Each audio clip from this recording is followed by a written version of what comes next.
Salut, c'est Grégory Dunant. Salam alaikum, shalom. Bonjour, hello, buongiorno. Oui, voilà. Depuis maintenant plus d'un an et demi, j'arrête pas de dire que je veux mourir. Effectivement, c'est le cas.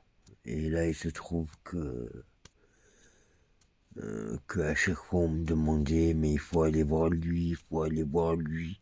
Mais comme je suis alité depuis un an et demi, aller voir les intervenants médicaux, marcher dans la rue avec des problèmes aux jambes, je sais plus comment elle s'appelle, une polynévrite, le cœur qui bat fort depuis quelque temps, c'est-à-dire que une cigarette sur deux, le cœur presque qui s'arrête, des sensations d'étouffement. Donc voilà, effectivement, là, je vais, euh, je vais faire fonctionner les directives anticipées, que je vais vous lire tout de suite.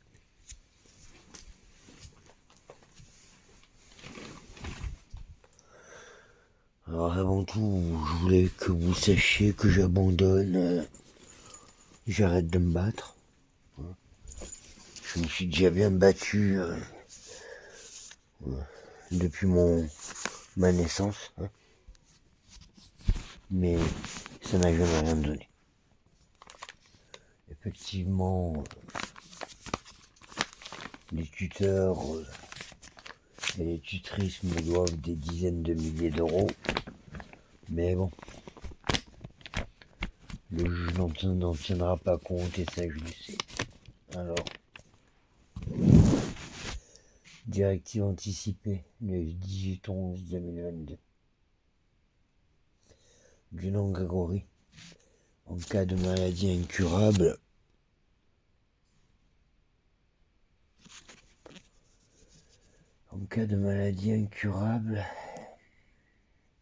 je ne souhaite pas être hospitalisé si possible et préfère mourir chez moi. Je souhaite que Alizée Naudin soit présente en cas de coma prolongé. Je souhaite qu'on coupe les machines et je souhaite qu'on soulage la sensation d'étouffement et les douleurs par les traitements appropriés. Voilà. C'est ce que je souhaite et c'est ce que je mérite. Donc, aujourd'hui, je suis allé dans une clinique somatique. On va rester discret. Parce que bon, ben... Et puis, voilà, j'avais rendez-vous pour un examen. Et j'ai dû attendre 2 heures. Alors que j'avais rendez-vous 2 heures avant. J'ai fait un petit malaise. Donc, ils m'ont transporté en cardiologie. Puis après, ils m'ont dit de remonter. Alors le docteur est venu me chercher, puis il m'a dit vous buvez beaucoup, je lui ai dit oh, une bière, 2 bières par semaine, quand je touche mes sous, voilà, sauf cette semaine. Voilà. Sauf cette semaine, je me suis payé des cigarettes plus que de la bouffe. Je n'arrive plus qu'à avaler des compléments alimentaires, même les crèmes dessert, ça ne me dit plus rien. Bref, revenons-en à nos moutons. Oui, le docteur m'a demandé de revenir le 5 avril et heureusement que j'avais un bon de transport de mon médecin aller-retour parce qu'il n'avait pas de bon de transport. Évidemment, je serais rentré chez moi, descendre toute la colline à pied, j'aurais fait 300 arrêts cardiaques. Donc, façon de parler. Donc voilà, je suis passé aussi au tribunal avec l'UDAF. J'ai lu ce que j'avais à lire. Au tuteur qui me manquait de respect, aux tutrices qui me manquaient de respect, à madame le juge, la greffière et une autre personne. J'étais accompagné d'un psychologue, d'un chasseur d'abord et d'une autre personne. Et puis après, quand je suis rentré à la maison, je me suis dit, mais comment ça se fait que quand je suis sorti de l'hôpital, il m'en restait pas des sous sur mon compte? Je suis resté 42 mois à l'hôpital. Pendant 42 mois, ils m'ont donné 400 € de cigarettes par mois et la cote au rep est de 950 € ou 1000 €, je sais plus. Donc 42 fois 500 € égale 21 000 €. Ça, c'est la tienne. Évidemment, ils ont toujours fait ça. Ils ont envoyé la cargaison de cigarettes pour que je fasse pas attention au reste. Et puis après, ce qui reste, ils le détournent, ils s'arrangent avec la sécu. Ouais, c'est une petite mafia politique niçoise, ingrate et dégueulasse. Donc ils me doivent 21 000 € à la TIAM et à l'UDAF,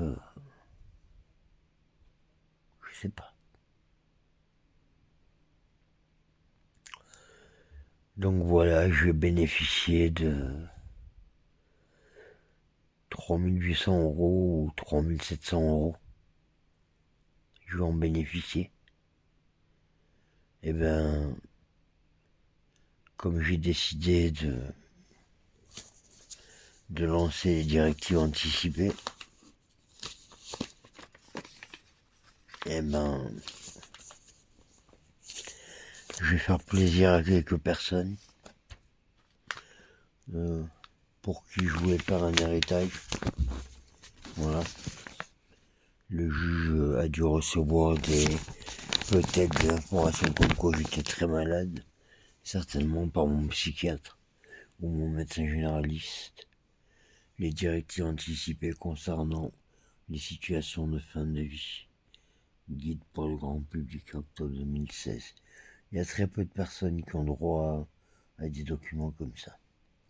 Mais comme j'ai aidé la haute autorité de la santé, ils me l'ont bien rendu. Ils savent que la seule chose que je tiens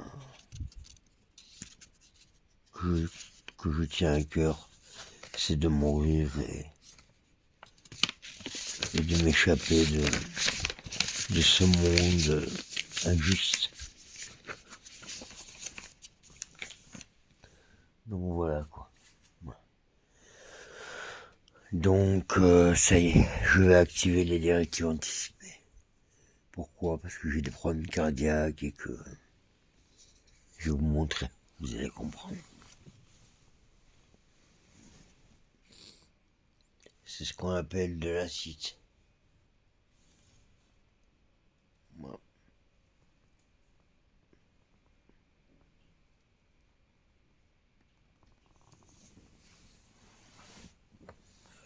De l'acide. Voilà mon ventre. Un papier. On appelle ça de l'acide. C'est-à-dire que pendant un an et demi, les médecins, bizarrement, il faut aller voir lui, il faut aller voir lui, il faut aller voir lui, il faut aller voir lui, il faut aller faire ça, il faut aller faire ça, il faut aller faire ça, il faut aller faire ça. Et moi, j'avais pas le courage. Fatigue, psychose. Donc voilà, et puis il est temps de partir maintenant. Parce que souffrir comme ça, c'est pas une vie. Donc je serai pas au procès contre mon beau-père. Voilà. Et puis mon beau-père, ils vont pas le mettre en prison parce que voilà quoi, j'aurai pas de dommages et intérêts, ni du beau-père, ni des tuteurs, ni de rien du tout. Voilà, depuis l'âge de 18 ans, que je rentre à l'hôpital, on me paye les clopes, on me détourne le reste. Voilà, j'ai eu une assurance vie de 10 000 € quand j'étais à la TIAM, quand je suis sorti en septembre 2021 de l'hôpital. Et au lieu de retrouver les 21 000 euros qui restaient, ils n'y étaient plus. Mais ça, je l'avais pas réalisé, je l'ai réalisé en sortant du cabinet du juge des tutelles, voilà, du bureau. Et donc, j'ai oublié de dire au juge des tutelles que, de toute façon, ils m'ont jamais envoyé de relevé de compte, donc pour eux, c'est la facilité. Ils ont dû trafiquer tout le dossier. Ouais. Et puis, je voulais aussi vous dire que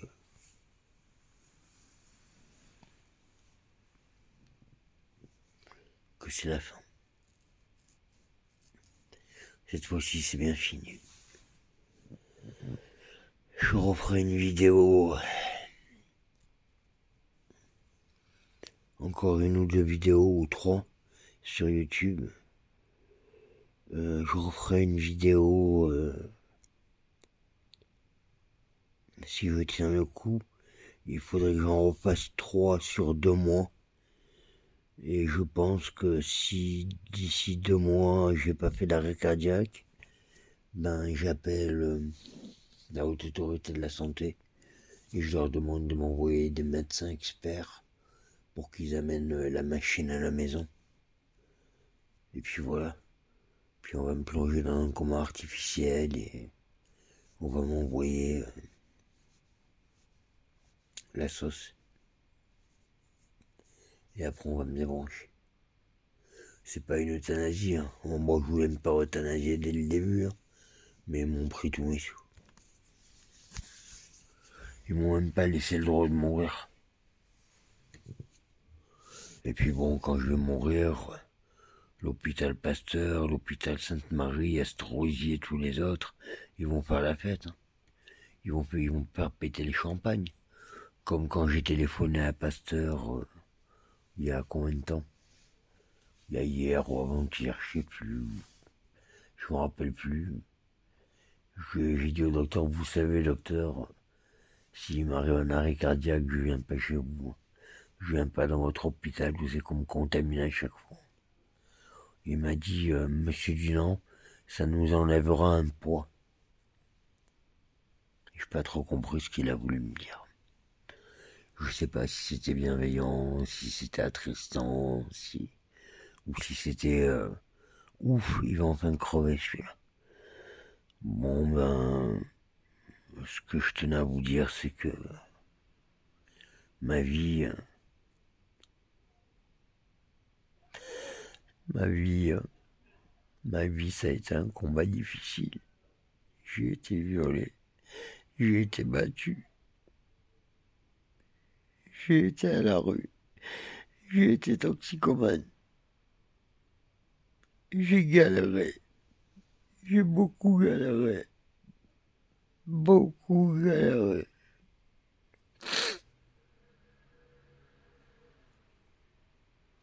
Maintenant, je me bats pour récupérer de l'argent, pour pouvoir vivre, mais l'argent, ça fait pas tout. L'argent, ça fait pas tout. Et puis, de toute manière, quand j'étais devant le juge, elle m'a dit que je me tapais une parano ou je sais pas quoi. Donc voilà, évidemment,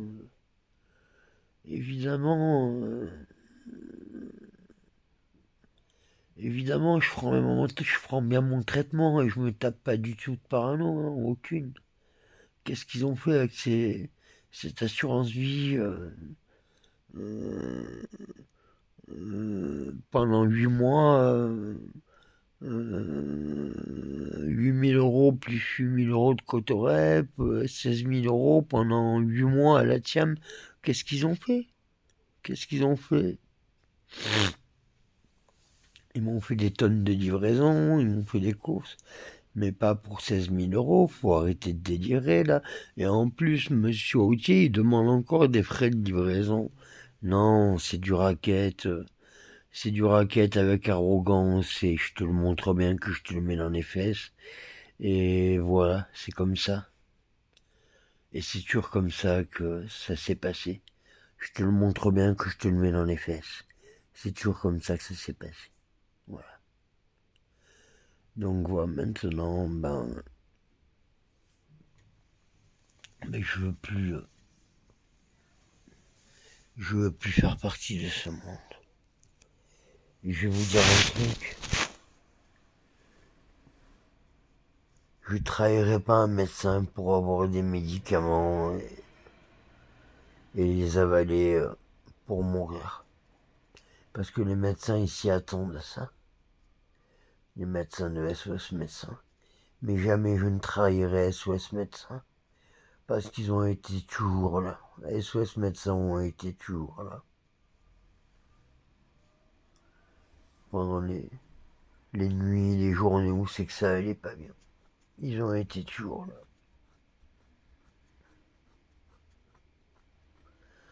Alors ce que je demande, c'est que, après ma mort, il y a un procès contre l'hôpital Sainte-Marie. Il y a un procès contre l'hôpital Pasteur. Il y a un procès contre Monsieur Estrosi. Le procès contre mon beau-père. Le procès contre la Thiam. Le procès contre l'UDAF. Et que tout ce beau monde finisse leur jour en prison pour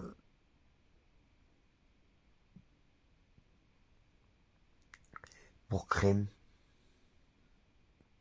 pour abus de faiblesse, pour discrimination.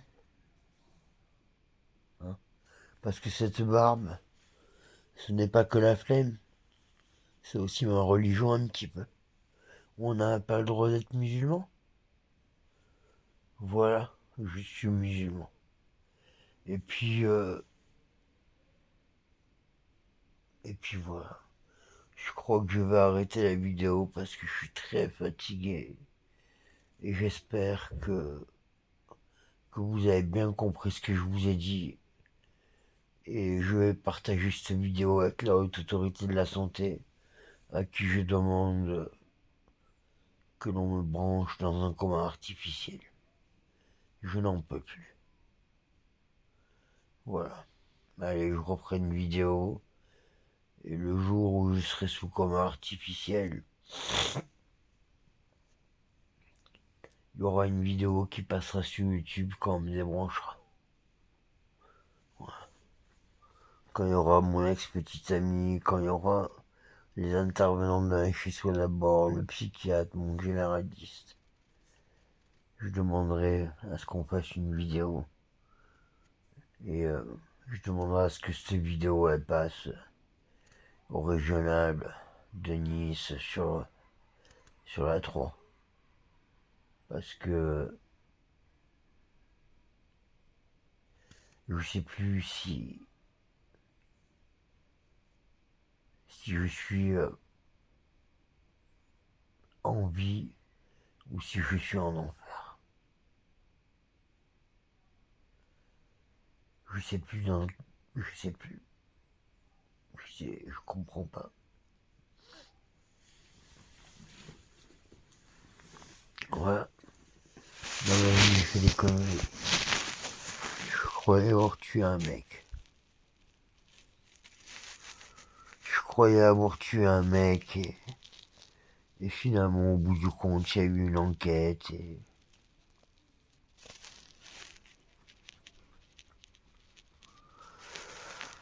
finalement, on m'a dit que j'étais innocent. Ouais, des gens qui rentrent dans les appartements des gens, qui font n'importe quoi, sans qu'on les voie, sans que... Voilà quoi. Donc, je souhaite à tous ceux qui voient cette vidéo qu'elle soit partagée dans toutes les plateformes de YouTube. Voilà. Et puis je vous embrasse. Salut. C'était Grégory Tunon. À bientôt pour une prochaine vidéo.